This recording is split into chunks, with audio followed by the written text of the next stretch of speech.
Sometimes I feel like the market therapist, and today's one of those days because we're going to talk about what happened yesterday. Obviously, a pretty wild day that we had, and I just want to go through it from a kind of sober, type of stand backish, like let's watch data point of view. For those who don't know, right, I am a quant. I will do what my systems tell me to do. And right now, our systems actually have us in a lot of cash. So I am pretty neutral about what's going to happen next. And I ran some numbers for us. So let's just get into it. As always, just a little plug before we get started. Go to StatsEdgeTrading. You can sign up for the free newsletter. You can sign up for the free trading course as well. That gets you on the newsletter. And if you're sweating it right now, if you don't know what to do, I say this all the time. The main benefit that I found from systematic trading is not that it's this magic money printer that we make money all the time and everything's amazing and it's Lambos and all this the stuff you hear from the gurus, but it's that I know what to do. I know what I'm doing because the systems will just tell me what to do, right? And I don't have to be looking at markets like this and worried. So if you're in there, give us a shot, right? Sign up over at StatsEdgeTrading there and have plans, right? Have plans for investing, day trading, swing trading, all of that, back tested with 25 years of data. But, if you were living under a rock yesterday, this is what happened, right? I'm recording this in the morning before the market opens, so I don't know what will happen so much today, but this is what happened yesterday. And, a lot of people out there, there's a lot of fear. There's a lot of, stop outs of different trades and things like that. And it was a bad day. And my buddy Caleb on Twitter just said, hey, how often does this happen where the market has gapped up over 1% and then tanked and closed under 1%? And that's where I shine, doing math like this. So this chart takes a couple seconds to explain, but this purple line here is the 50-50 mark.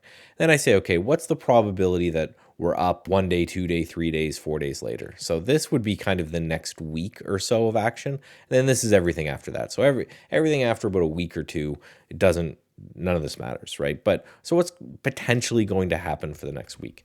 And you can see a lot of below this line. So a lot of probabilities, a lot of chances that we are actually down over the next couple days.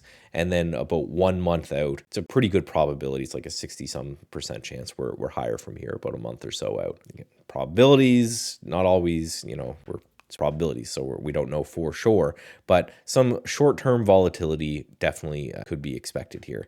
And these are just some times that happened before. So on this candle right here, right, this was one that we gapped up 1% and then we sold back down. And, this is kind of where we landed. There's another one where we gapped up 1% from here to here, and then we sold, and that was the bottom here in 2008. Here's one from 2015 where we gapped up big and then we sold down to close red. And then you can see the next day it was off. But all of these days, the things I wanted to point out is all of these days kind of precede just a lot of volatility, a lot of kind of nightmarish action. Not necessarily straight down, monstrous just crash, but, just a lot of volatility, right? And then this is the most recent one that happened in 2021, where you can see we had a big gap up above this price right here. We gapped up to here, and then we sold, and then the next day we just kind of ripped from there. So some positive potential action, but you can see still a lot of volatility happening. So these are precursors, it seems, to volatile action. And we'll go into the charts and we'll look at what that is. But there's a tweet I put out yesterday, and I think this is super important, where you zoom out to a monthly time frame. Now we're on a monthly chart of the SPY. And we were up 6 months in a row. So I just kind of said, hey, if you're sweating right now, you're probably too big. You're probably in really high beta names. You're likely, again, just trading too large. And, it'd be perfectly normal to see a red month or maybe even 2 red months, in this period of time after 6 months higher. You can see we had a big stretch higher right here in 2024. Then we had one down month, and that was a pretty ugly month, and then off to the races. Then we had another huge stretch up, and then we had another red month in here. So maybe we're going into this thing where 3-4 months in a row, we're just going to kind of chop around. that shouldn't hurt you. This is why we build multiple strategies. We have momentum and trend following strategies. We also have revision to the mean strategies that should do well when the market's just kind of chopping sideways there. So let's take a look at what all this kind of means, right? So this is the SPY chart as of right before the open. You can actually see I was on a 30-minute chart there to get some pre-market action. We're rallying a little bit into yesterday's range in the pre-market. Again, don't know what any of that, if that's going to hold or not. We'll find out later in the day. But if we look at what's happening here, and even we look at a weekly chart, we're up a huge amount from lows. So we went from lows to highs here of 41% on the SPY. So hey, if we're going to pull back 10% after a 41% rip, I don't think that should be too bad. That puts us around 625, which puts us into this area.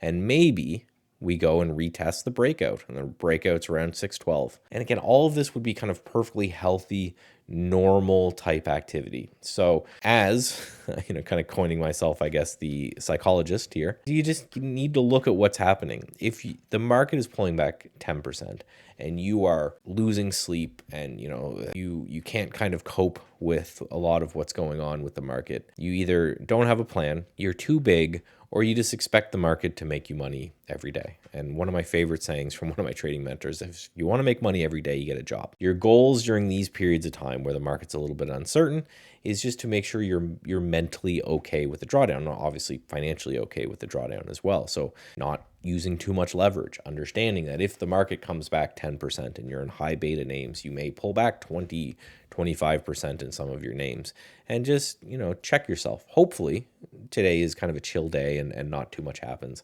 And then you have the whole weekend to kind of decide what you're going to do. But again, just wanted to show that kind of candle in no instances there was like the end of the world or start of a bear market, which again could be this time, but none of that happened. What happened was something probably kicked that action off. That action creates a whole bunch of high volatility.